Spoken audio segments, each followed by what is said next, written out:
Blake Simpson, Senior Vice President and Chief Communications and Corporate Affairs Officer at Adtalem Global Education, talks to host Doug Simon on PR's Top Pros Talk. Blake, can you start us off by just sharing a couple of tidbits about what your organization does? Absolutely. At Adtalem, we are the leading provider of healthcare education in the US. We are shaping the future of healthcare by preparing diverse workforce with high quality academic programs. And, we serve over 90,000 students with almost 350,000 alumni. And and we are, very proud of the impact that we are providing to society through our healthcare education. Sure. And there's so many stories about the needs for staff in the healthcare space as the population has aged somewhat. Are you seeing the communications function evolve maybe because of that? Yes, because people are becoming more aware of the issue.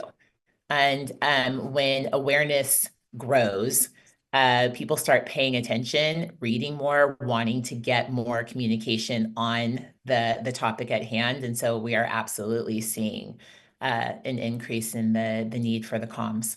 Yeah. And business outcomes I know is so important to you. Are there tools and metrics that you're focusing on to really try and assess how your communications is affecting business outcomes? As the media landscape rapidly evolves, so must our measurements for success in any campaign or long-term strategy. So the pivot towards new media also means a mental pivot. It's no longer enough just to rely on the traditional standard of impressions and audience reach. So instead of impressions and reach, we're looking at things like share of voice, sentiment, really importantly, message pull through. And I think that communications teams really need to look to fold in the non-traditional media into their campaign. So like us, think podcast reach, non-traditional PR tools, influencer partnerships, and tracking audience conversation is also a really important way to measure impact. One of the things we saw with the election was the ability and power of earning media across all platforms. Is that something you're trying to be cognizant of and work that in? I know there's a narrative that traditional media is suffering, but a lot of that earned media came across traditional platforms as well as other things like the major podcasts with enormous reach. How are you blending those? The presidential election, a lot of us called it podcast election, right? Um, it was a clear case study on how our landscape as communicators has rapidly evolved from when and where how people consume information to the type of messages and narratives that resonate most with our key audiences. I think that earned still has the ability to integrate, the rise of new media platforms from podcasts, newsletters, digital media efforts. They all require communicators to take a hard look at how we're operating and create that hybrid media environment, right? So, really thinking about campaigns and how you can integrate traditional earned media, digital media, and owned content. Because I think that one of the things that also really stood out in this election, when you think about earned media, is the the desire and the hope that the earned media was the authentic media. That's really a great point. Authenticity is so important. One of the things that you like to talk about is um, how the communication executive role might be changing with all these industry shifts. How are you experiencing that? And do you have advice for others who are sort of navigating that, who are in the communication space? I have a lot of thoughts on this. But, within the past few years, there's been a massive increase for communication functions to evolve and expand to include other areas of the business. It's also more common now to see the role as part of the C-suite, reporting into the CEO, which is important given the stakeholders that we influence. And, recently I saw that the Observatory on Corporate Reputation found that the scope of the chief communications officer now includes corporate affairs, and that number has increased by nearly 88% since 2019. Wow. And then just this year, Memo conducted a survey and found that 56% of corporate communication, corporate affairs officers are reporting into the CEO, which is an increase of 34% from last year. So companies are recognizing not only the importance of the role and that expanded role, but also the value. And that's huge. We may start seeing CCOs becoming CEOs, given the growing importance of the role. Also, there's some emerging trends you've touched on, podcasts, different forms of media.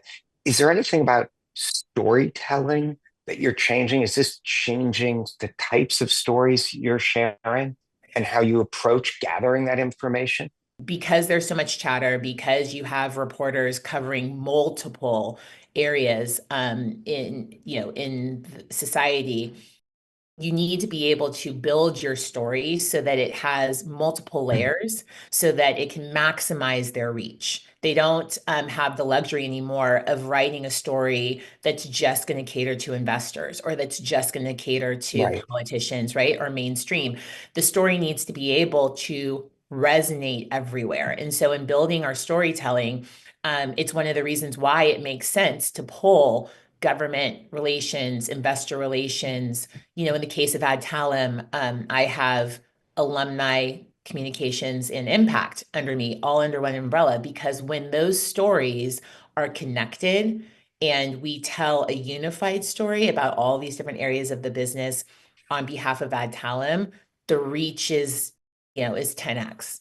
Yeah, as well as the people, the alumni. And I think that's a great thing you're doing with that. You know, there's such a stamp of approval when they're contributing to healthcare in an active way, which clearly they wouldn't have been able to do without that education that you brought in. Are there any final thoughts you'd like to leave the audience with? For anyone who's listening, who's in comms, who maybe is in a traditional pure chief communications role, I really encourage you to challenge your business to consider expanding the role and broadening the scope so that you are able to truly maximize on the storytelling for the company. Right. And for every part of the business. I really believe the most important consideration for communications teams is to diversify their approach to media and to the channels. And so we really have to stay ever present on the ever changing landscape and really right size our strategies and execution across earned, owned, and social media. And the best way to do that, the most efficient way to remain agile is to stay connected in all of those areas, so that you're staying with the trend instead of playing catch up. So, to wrap up, are there any additional final thoughts you'd like to share with the audience? It's been a really thoughtful and interesting discussion. 2025 is going to be an interesting year for the communications world. I think that some of the trends that emerged during the presidential election race are not going away. And so we as communicators need to figure out how best to play in this new arena while maintaining that authenticity, while really driving the earned strategies so that we can ensure that we're being as authentic as possible. Thanks so much for being so authentic and sharing your ideas on the show. Thank you.